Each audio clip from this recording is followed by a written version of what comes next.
Assalamualaikum dan halo semuanya. Semoga kalian selalu sehat dan dilancarkan segala rezekinya dimanapun kalian berada.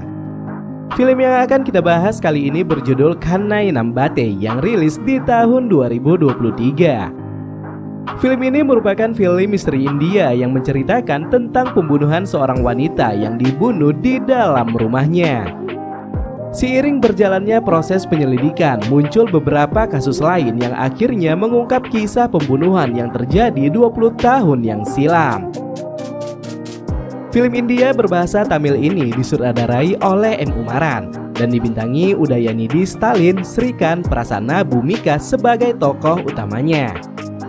So, untuk lebih jelasnya, langsung aja kita masuk ke alur ceritanya. Berlatar belakang di sebuah panti asuhan bernama Amal Nizal, kita akan diperkenalkan dengan seorang wanita bernama Kavita. Dia adalah gadis berusia 14 tahun dan merupakan anak pemilik panti. Namun karena perhatian yang diberikan sang ibu lebih besar kepada anak-anak panti, Kavita menjadi sangat cemburu. Pada akhirnya ketika ada salah satu anak panti yang berulang tahun, Kavita dengan sengaja meracuni makanan yang mereka konsumsi. Dan karena tindakannya anak tersebut kemudian meninggal dunia.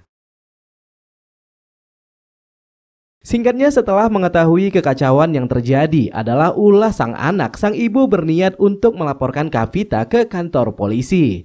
Namun bersamaan dengan panggilan tersebut, Kavita langsung memukul kepala sang ibu dengan sebuah kayu. Alhasil karena pemukulan yang dilakukan, sang ibu dinyatakan meninggal dunia dan Kavita dijatuhkan hukuman penjara selama 20 tahun. 20 tahun berlalu, di bawah sebuah jembatan layang terlihat dua orang gangster yang sedang membagi uang hasil rampokan. Namun karena adanya kesalahpahaman, mereka kemudian terlibat sebuah perkelahian. Salah satu gangster bernama Simon yang tak terima langsung mengambil pistol dan mengarahkan kepada rekannya.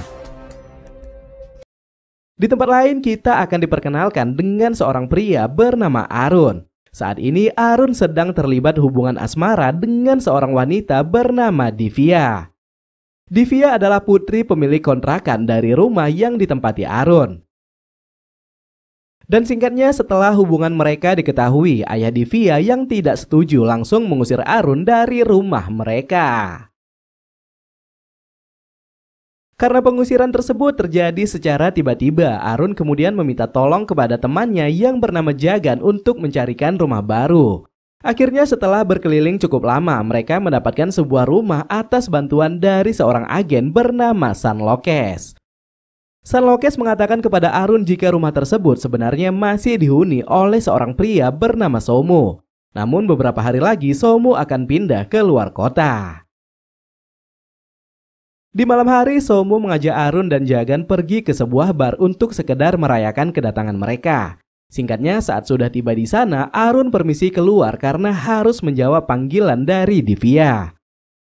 Namun saat sedang melakukan percakapan, Arun tiba-tiba saja dikejutkan dengan suara mobil yang menabrak pembatas jalan.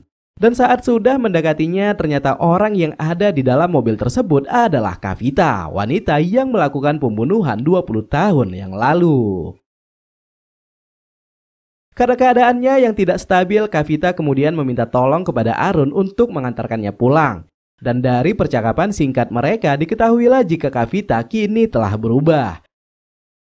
Ia yang dahulunya sangat membenci anak-anak panti, sekarang malah mengabdikan dirinya sebagai pengurus di panti tersebut. Karena saat itu hujan turun dengan sangat deras, Kavita yang merasa jika Arun adalah pria jujur kemudian mempersilahkannya pulang dengan menggunakan mobilnya. Kavita juga menambahkan jika dirinya hanya hidup seorang diri dan tidak akan ada yang marah jika Arun mengembalikan mobil tersebut esok pagi. Setelah pergi dari sana, Arun kemudian kembali ke bar. Ia menceritakan semuanya kepada Jagan dan juga Somu. Di tengah malam, Somu berniat menemui teman wanitanya untuk sekedar berkencan. Dan karena sudah tidak ada taksi, ia pun memutuskan pergi dengan menggunakan mobil Kavita. Namun sesampainya di sana, ia melihat jika teman wanitanya tidak berada di rumah. Di tengah kebingungannya, Somu teringat dengan cerita Arun tentang Kavita yang tinggal seorang diri. Dan setelah membongkar dashboard di dalam mobil, Somu akhirnya mengetahui di mana alamat Kavita. Tanpa menunggu lama, Somu kemudian bergerak cepat dan langsung mengeksekusi Kavita yang sedang termenung di dalam kamar. Namun tanpa disangka, pemaksaan yang ia lakukan malah membuat Kavita tak sadarkan diri.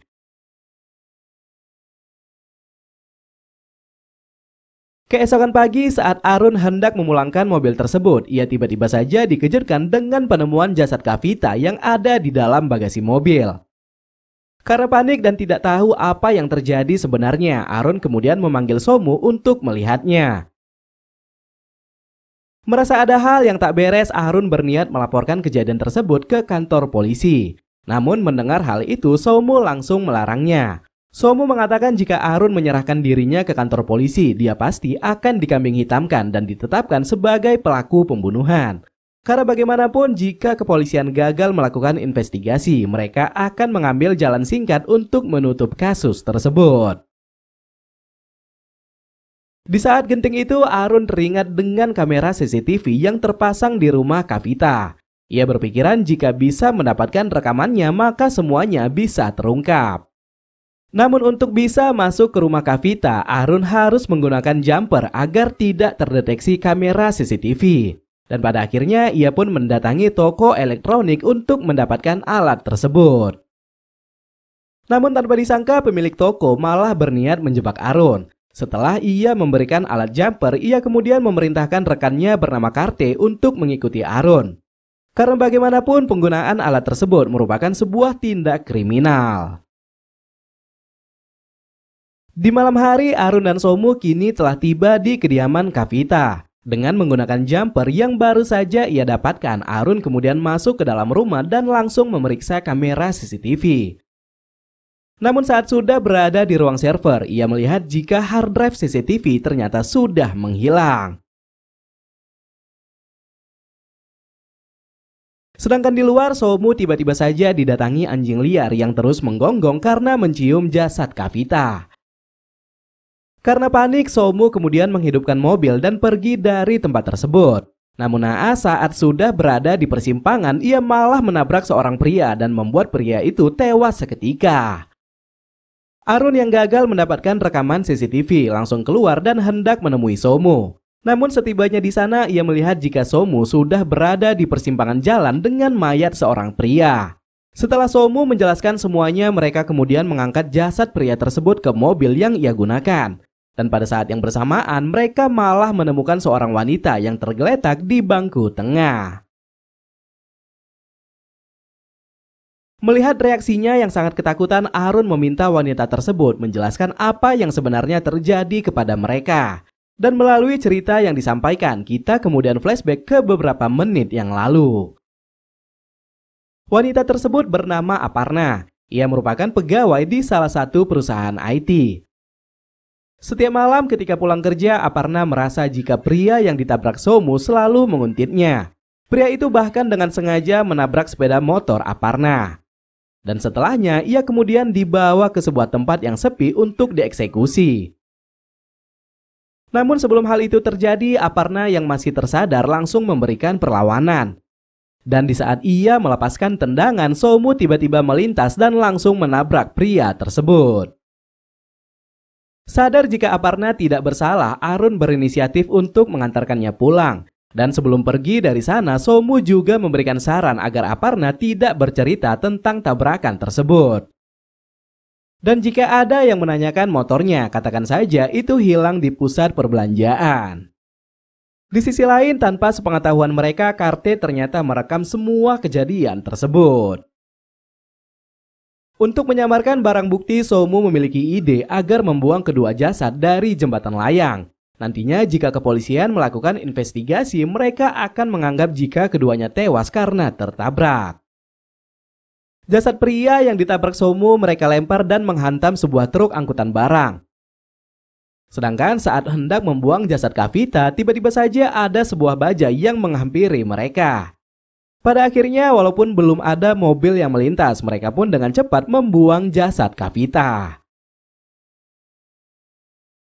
Namun naas ketika bajai tersebut sudah pergi, mereka yang melihat ke bawah jembatan langsung dikejutkan dengan jasad Kavita yang sudah menghilang. Dan walaupun sudah mencarinya ke semua sudut, jasad Kavita tak kunjung ditemukan.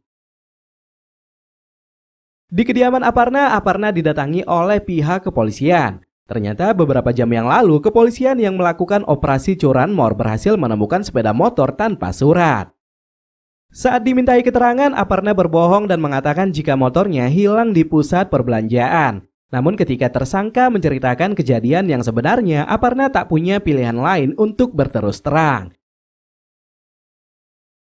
Ia pun mengatakan tentang dirinya yang ditabrak oleh seorang pria dan pria tersebut telah tewas karena ditabrak oleh mobil lain. Di saat Inspektur Azagar ingin melanjutkan interogasinya, tiba-tiba saja ia mendapatkan kabar tentang penemuan jasad seorang pria yang dibuang di sebuah jembatan layang. Dan karena waktu sudah larut malam, Azagar memerintahkan Aparna pulang dan kembali lagi besok pagi.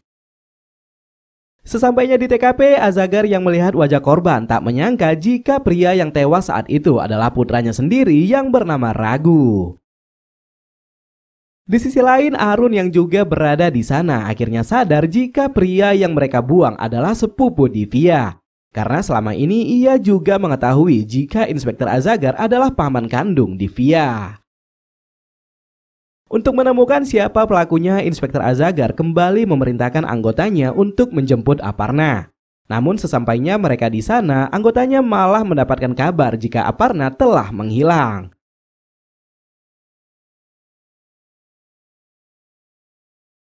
Pada saat yang bersamaan, Arun dan Somu juga melintas di kediaman Aparna. Mereka yang tak menyangka akan bertemu anggota polisi langsung mempercepat laju mobilnya.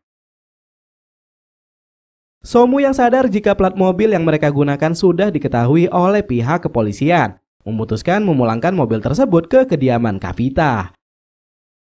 Dan untuk menghilangkan barang bukti, mereka kemudian menghapus semua sidik jari. Tak berapa lama setelah mereka pergi, kepolisian yang sudah melacak plat mobil kini telah tiba di kediaman Kavita. Dan saat mereka memeriksanya, mereka pun menemukan jasad seorang wanita di dalam bagasi mobil. Dan jasad tersebut adalah jasad Kavita. Keesokan hari, berita tersebut langsung beredar cepat di media. Arun dan Somu yang melihatnya juga tak menyangka jika jasad Kavita yang mereka buang ternyata berada di bagasi mobil yang mereka bawa. Saat sedang memikirkan cara bagaimana terbebas dari kasus tersebut, Arun dan Somu malah mendapatkan pesan video dari nomor yang tidak dikenal. Video yang dikirim kepada Arun adalah video saat mereka membuang jasad Ragu. Dan video yang dikirim kepada Somu adalah video saat mereka membuang jasad Kavita. Tak lama setelahnya, orang yang mengirimkan video tersebut kemudian menelpon. Dan dia adalah seorang wanita bernama Hema. Hema mengancam akan membocorkan video itu kepada pihak kepolisian jika Arun dan Somu tidak memberikan uang tebusan sebanyak 500 juta.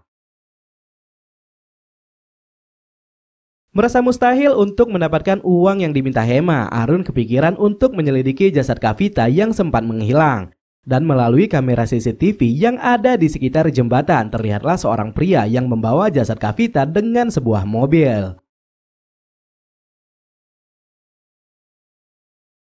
Dengan meminta bantuan dari Sanlokes, Arun dan Somu berhasil mengetahui jika pemilik mobil tersebut adalah seorang pengusaha farmasi yang bernama Ilamaran.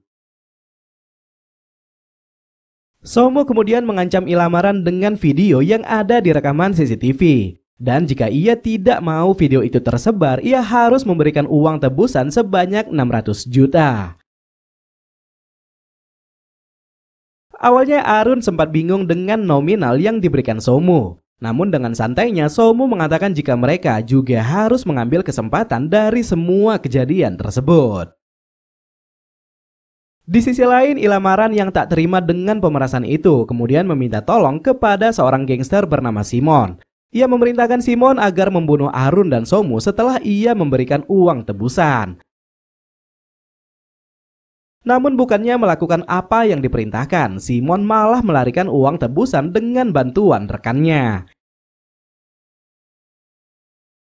Yang alhasil karena aksi tersebut, Somu kembali menghubungi Ilamaran dan mengancam akan menyerahkan video itu kepada pihak kepolisian.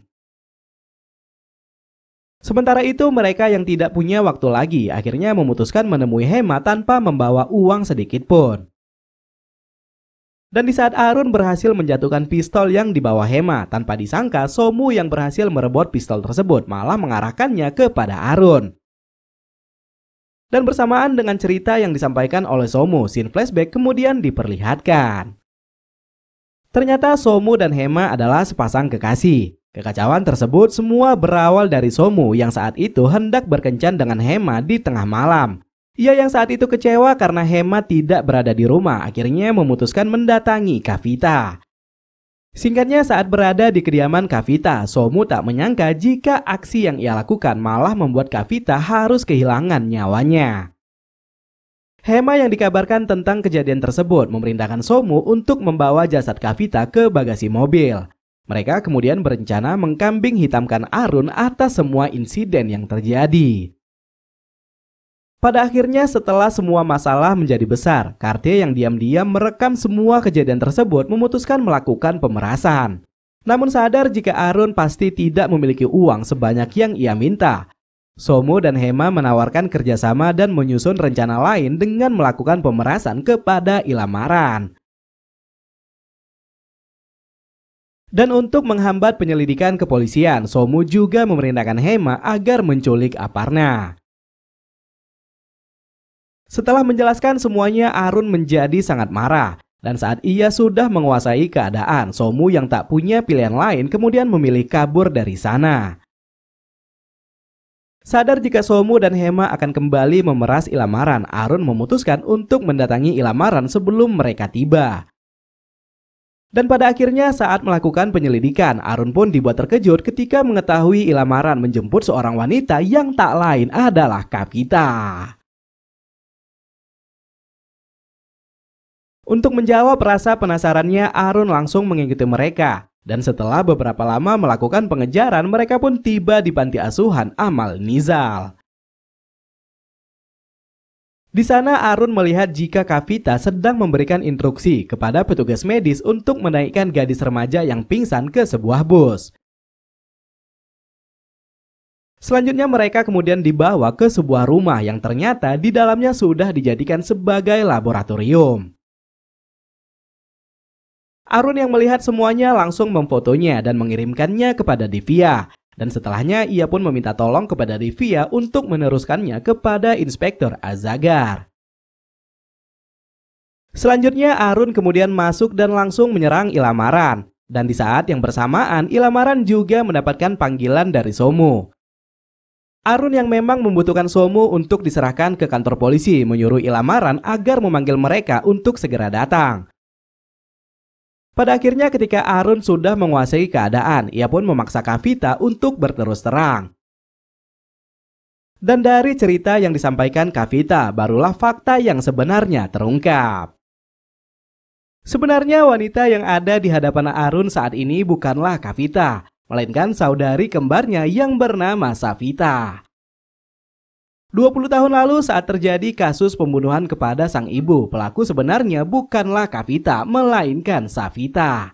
Kavita yang baru saja tiba di rumah tak percaya jika adiknya tega melakukan hal keji tersebut. Namun ia yang merasa iba malah merelakan dirinya untuk dijadikan tersangka. Seiring berjalannya waktu, Savita yang sudah dewasa dan menjadi seorang dokter berhasil menciptakan sebuah obat berjenis doping yang bahannya berasal dari hormon wanita muda. Setelah penemuannya berhasil dan mendapatkan uang ratusan juta, Savita kini mendapatkan permintaan yang cukup banyak dari negara lain. Dan sadar jika bahan yang didapatkannya sangatlah susah, ia pun memanfaatkan anak-anak panti untuk mewujudkan ambisinya. Savita bekerja sama dengan Ilamaran dan meminta perlindungan dari seorang menteri. Mereka menjanjikan uang yang sangat banyak jika menteri tersebut bisa menjamin keamanan dari kegiatan terlarang yang mereka lakukan. Beberapa hari setelah membuat kesepakatan, Savita dikejutkan dengan kedatangan Kavita yang sudah terbebas dari hukuman penjara. Mengetahui jika sang adik sudah menjadi seorang dokter, Kavita mengatakan jika ia akan menjadi pengurus di panti asuhan milik orang tuanya. Namun di suatu malam saat Savita sedang membicarakan bisnis terlarangnya dengan Ilamaran, Kavita tidak sengaja mendengarkan percakapan mereka. Kavita yang sadar jika adiknya akan melakukan sesuatu yang berbahaya, kemudian mengambil kesempatan dan menemui Ilamaran dengan menyamar sebagai Savita untuk mengetahui semuanya. Pada akhirnya saat Ilamaran membawanya ke panti asuhan, Kavita sangat terkejut karena para gadis panti dibuat pingsan dan tak sadarkan diri.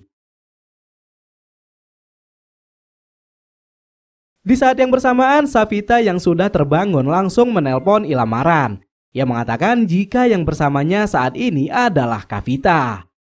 Tidak mau proyeknya gagal, Savita memerintahkan Ilamaran untuk menyuruh Kavita pulang, dan sisanya biar dia saja yang mengurusnya. Dalam perjalanan pulang, Kavita yang kepikiran dengan hal tersebut tak sengaja menabrak pembatas jalan, dan di sanalah ia kemudian bertemu dengan Arun.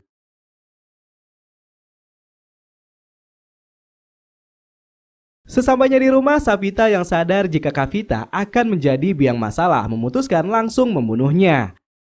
Dan untuk menghilangkan barang bukti, Savita meminta agar Ilamaran segera datang ke rumah agar mereka membuang jasad Kavita. Namun sebelum Ilamaran tiba di sana, Somu tiba-tiba saja sudah berada di kediamannya. Pada akhirnya karena tak sanggup melawan, Savita kemudian jatuh pingsan. Dan Somu yang panik malah menganggap jika Savita telah tewas. Tak berapa lama setelah tersadar, Savita kemudian meminta Ilamaran untuk datang menjemputnya. Dan sebelum ia tiba di sana, Savita meminta agar Ilamaran terlebih dahulu mengambil jasad Kavita. Dan untuk menghilangkan barang bukti, Savita juga memerintahkan Ilamaran agar mengambil hard drive CCTV. Dan ia kemudian mengganti pakaiannya dengan pakaian yang digunakan Kavita agar Somu tidak curiga. Setelah Savita menjelaskan semuanya, mereka kemudian dikejutkan dengan kedatangan Somu. Dan di saat Somu hendak membunuh Arun, tiba-tiba saja Inspektur Azagar juga datang dan langsung menghentikannya. Singkatnya, setelah terjadi perdebatan di antara mereka, Inspektur Azagar langsung menembak mati Somu dan juga Hema. Dan hal itu ia lakukan untuk membalaskan kematian putranya. Dalam kekacauan tersebut, Savita dan Ilamaran terlibat kejar-kejaran dengan Arun. Dan saat mereka hendak menabrak Arun, tiba-tiba saja ada sebuah peluru nyasar dan langsung mengenai mereka. Ternyata peluru tersebut berasal dari pistol yang digunakan Simon seperti yang kita lihat di awal film. Dengan kematian semua tersangka, Inspektur Azagar akhirnya menutup kasus tersebut. Ia yang juga sudah mengetahui semuanya dari Divya akhirnya memutuskan untuk membebaskan Arun. Di akhir film saat Arun hendak mengunjungi Divya, ia tiba-tiba saja didatangi oleh seorang anak kecil yang memberikannya sebuah paket. Paket tersebut adalah sebuah ponsel yang di dalamnya terdapat sebuah video di mana Ilamaran dan Savita terbunuh bukan karena peluru yang dilepaskan Simon, melainkan karena aksi Arun yang membakar mereka karena perbuatan yang mereka lakukan. Bersamaan dengan ditangkapnya menteri yang melindungi Savita dan diresmikannya panti asuhan yang kini sudah menjadi milik pemerintah, film pun berakhir. So, bagaimana menurut kalian film ini dan berapa nilai yang layak diberikan? Silahkan beri pendapat kalian di kolom komentar ya. So, mungkin sampai di sini aja ya cerita kali ini. Makasih banyak yang sudah hadir. Jika ada kata-kata saya yang salah, mohon dimaafkan. Saya Ahmad pamit undur diri. Tetap hidup sehat. Thanks for watching and see you to the next video. Bye-bye.